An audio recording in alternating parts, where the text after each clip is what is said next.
সঙ্গী সাথী, কিছুক্ষণের মধ্যে তোমাদের নিকটে একজন জান্নাতি ব্যক্তি আবির্ভাব ঘটবে। দ্বিতীয় দিন দেখি ওই ব্যক্তি প্রবেশ করলো যে ব্যক্তি প্রথম দিন প্রবেশ করেছিল। তৃতীয় দিন একই রকম ঘটনা। রাসূল সাল্লাল্লাহু আলাইহি ওয়াসাল্লাম বললেন, সায়াত্তালিউ আলাইকুম রাজুলুম মিন আহলিল জান্নাহ, একজন জান্নাতি ব্যক্তি তোমাদের মধ্যে এখনই প্রবেশ করবে।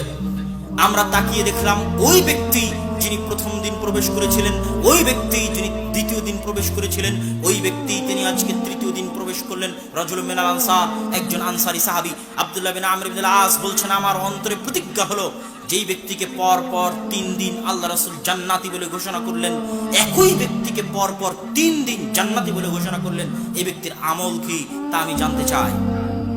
আব্দুল্লাহ বিন আমর ইবনে আস ওই ব্যক্তির কাছে গিয়ে বাহানা করলেন, বাপের সাথে গন্ডগোল ঝগড়ার বাহানা দিয়ে তার নিকটে 3 দিন 3 রাত থাকার অনুমতি চাইলেন।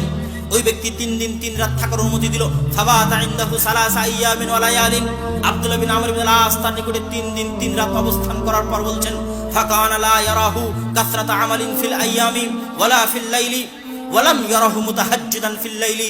আব্দুল্লাহ বিন আমর ইবনে আস রাদিয়াল্লাহু তাআলা বলছেন, আমি তাকে দিনের বেলা আহামরি কোনো ইবাদত করতে দেখলাম না। এমন কি একটি নির্দিষ্ট ইবাদতের কথা উল্লেখ করে তিনি বলছেন, অন্তত তাহাজ্জুদের সালাত তো আদায় করার কথা। যেই ব্যক্তিকে পরপর 3 দিন আল্লাহ রাসূল জান্নাতি ঘোষণা করছেন, সেই ব্যক্তির অন্তত তো তাহাজ্জুদের সালাত আদায় করার কথা। কিন্তু লাম ইয়ারাহু মুতাহাজ্জিদান ফিল লাইলি, আমি তো তাকে রাতের বেলা তাহাজ্জুদের সালাত আদায় করতে দেখলাম না। হতবাক, ব্যতিক্রম কোনো আমল নেই। স্বাভাবিক একজন মুসলমান যা করে 5 ওয়াক্ত সালাত থেকে শুরু করে ফরজ হুকুম আহকাম এবং গুরুত্বপূর্ণ সুন্নাতের মধ্যে সীমাবদ্ধ। অতিরিক্ত কোনো ইবাদত, অতিরিক্ত কোনো সিয়াম, অতিরিক্ত কোনো নফল সালাত, অতিরিক্ত কোনো কোরআন তেলাওয়াত, কোনো অতিরিক্ত ইবাদত দেখলাম না। আমি ফিরার সময় তাকে সব ঘটনা খুলে বললাম, এসেছিলাম এই জন্য, আল্লাহ রাসূল আপনার বিষয়ে এটা বলেছেন, 3 দিন 3 রাত থাকার পর কিছু খুঁজে পেলাম না। আপনি কি জানেন এরকম কোনো আমল আপনার আছে কিনা? আমি ভাবার্থ আপনাদের সামনে পেশ করছি। তখন সেই সাহাবী বললেন, না, আমার তো এরকম কোনো আমল জানা নেই। তখন আব্দুল্লাহ বিন আমর ইবনে আস বিদায় নিচ্ছেন, সাহাবী বিদায় দিচ্ছে। এমত অবস্থায় আনসারী সাহাবী বলছেন, শোনো শোনো শোনো, একটা আমল হতে পারে, আমি জানি না, আল্লাহু আলাম। সেটা হচ্ছে, আমি প্রতিদিন ঘুমানোর সময়, যখনই আমি প্রতিদিন বিছানায় যাই, ঘুমাতে যাই, সারা দিন পৃথিবীর যত মানুষজনের সাথে, আত্মীয় স্বজন, পিতা পুত্র, স্ত্রী কন্যা, ভাই বোন, কর্মচারী, লেবার মিস্ত্রি, দোকানপাট, ব্যবসা বাণিজ্য, ব্যাংক ব্যালেন্স, কেউ আমার ক্ষতি করেছে, কেউ আমার বিরুদ্ধে ষড়যন্ত্র করছে, আমি কারো উপর রাগান্বিত হয়েছি, কেউ আমার অফিসের কোনো জিনিস নষ্ট করেছে, আমি ক্ষিপ্ত হয়ে গেছি, কারো ছাগল আমার জমির ধান খেয়ে ফেলেছে, আমি রাগান্বিত হয়ে গেছি, কারো বিরুদ্ধে হিংসা করেছি, কারো বিরুদ্ধে বিদ্বেষ করেছি, সারা দিন দুনিয়ার প্রত্যেক মানুষের সাথে যা যা করেছি, স্ত্রী থেকে শুরু করে, কন্যা থেকে শুরু করে, হয়তো বউয়ের উপর রাগ করে আছি, বাপের উপর রাগ করে আছি, ছেলের উপর রাগ করে আছি। যখনই বিছানায় ঘুমাতে যাই, প্রতিদিন পৃথিবীর সকল মানুষকে আমার জানি মানি শত্রু, যে আমি জানি যে আমার ভয়ঙ্কর শত্রু, আমার বিরুদ্ধে ষড়যন্ত্রে লিপ্ত আছে, রাত দিন আমার বিরুদ্ধে ষড়যন্ত্র করছে, ওরকম জানি মানি শত্রু যার উপর আমি ক্ষিপ্ত হয়ে আছি, রাগান্বিত হয়ে আছি, প্রত্যেক মানুষকে নিঃস্বার্থভাবে আল্লাহর হস্তে ক্ষমা করে দিয়ে প্রশান্ত হৃদয়ে, পরিষ্কার পরিচ্ছন্ন স্বচ্ছ হৃদয়ে আমি বিছানায় ঘুমাতে যাই। প্রতিদিন যখন ঘুমাতে যাই, তখন পৃথিবীর কোনো মানুষের প্রতি আমার কোনো রাগ, পৃথিবীর কোনো মানুষের প্রতি আমার কোনো হিংসা, পৃথিবীর কোনো মানুষের প্রতি আমার কোনো ক্ষোভ, পৃথিবীর কোনো মানুষের প্রতি আমার কোনো বিদ্বেষ, এরকম কিছু সামান্যতম আমার হৃদয়ে রেখে আমি ঘুমাই না। পরিপূর্ণ স্বচ্ছ হৃদয়ে দুনিয়ার সকল মানুষকে আল্লাহর হস্তে নিঃস্বার্থভাবে ক্ষমা করে দিয়ে ঘুমাতে যাই।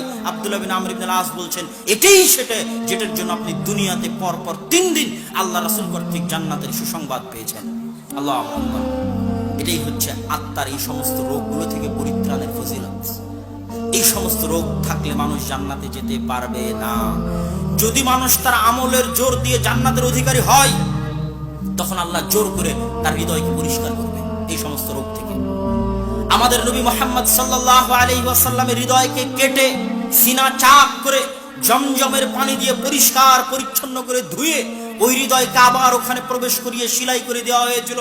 সেই দাগ আল্লাহ রাসূলের জীবদ্দশায় দেখা যেত, যেন তার হৃদয় এই সমস্ত সকল পৃথিবীর রোগ থেকে, পৃথিবীর সকল কলুষতা থেকে মুক্ত হয়, পরিচ্ছন্ন হয়। মানুষ যখন পুলসিরাত পার হবে, রাসূল সাল্লাল্লাহু আলাইহি ওয়াসাল্লাম বলেছেন, ইউহবাসুনা ইনদাল কান্তারা, যখন মুমিনেরা পুলসিরাত পার হবে নিজের আমলের গতিতে, তখন কান্তারার সামনে তাদের আটকে দেওয়া হবে, এই মুমিনেরা, তোমরা সবাই পুলসিরাত পার হয়ে জান্নাতের হকদার হয়েছো, তোমরা থামো। যারা জান্নাতের হকদার হয়নি তারা তো পুলসিরাত থেকে পড়ে গেছে, তোমরা জান্নাতের হকদার হয়েছো কিন্তু জান্নাতে ঢুকতে পারবে না, থামো। কেন জান্নাতে ঢুকতে পারবে না? ইউকাসসু বাইনাহুম মাযালিম আল্লাতী কানাত ফিদ দুনিয়া। এই প্রত্যেক মুমিনের হৃদয়ে যদি চুল পরিমাণ হিংসা থাকে, চুল পরিমাণ বিদ্বেষ থাকে, আর এক কোন মুমিনের প্রতি চুল পরিমাণ রাগ থাকে, ক্ষোভ থাকে, এই চুল পরিমাণ রাগ, ক্ষোভ, হিংসা, বিদ্বেষ নিয়ে এই মুমিনকে জান্নাতে যেতে দেওয়া হবে না। ওই কান্তারাই তাকে গোসল করিয়ে পরিষ্কার পরিচ্ছন্ন করে যখন তার হৃদয়ে কলব সালিম, পরিচ্ছন্ন স্বচ্ছ হৃদয় হবে, উযিনা ফি দুখুলিল জান্নাহ আও উযিনা বিদুখুলিল জান্নাহ, জান্নাতে প্রবেশ করার অনুমতি দেওয়া হবে। এবার যখন মুমিনেরা জান্নাতে প্রবেশ করবে তখন জান্নাতে কোনো মুমিনের হৃদয়ে আর অন্য মুমিনের জন্য চুল পরিমাণ হিংসা থাকবে না, কোনো মুমিনের হৃদয়ে আর এক মুমিনের জন্য ক্ষোভ থাকবে না, কোনো মুমিনের হৃদয়ে আর এক মুমিনের জন্য রাগ থাকবে না। কি বুঝা গেল? জান্নাতে যাওয়া কলবে সালিম ছাড়া সম্ভব নয়, যেটা কোরআনের আয়াত বক্তব্যের শুরুতে পাঠ করেছিলাম, ইয়াউমা লা ইয়ানফাউ মালু ওয়ালা বানুন, কিয়ামতের মাঠে তোমাদের ধন সম্পদ কাজে দিবে না, ইল্লা মান আতা বিকলবিন সালিম, তবে কেউ যদি স্বচ্ছ হৃদয় নিয়ে কিয়ামতের মাঠে উপস্থিত হয় তাহলেও জান্নাতে যাবেই যাবে, অতি দ্রুত যাবে, অতি সহজে যাবে। স্বচ্ছ হৃদয় ছাড়া মানুষের পক্ষে জান্নাতে যাওয়া সম্ভব নয়।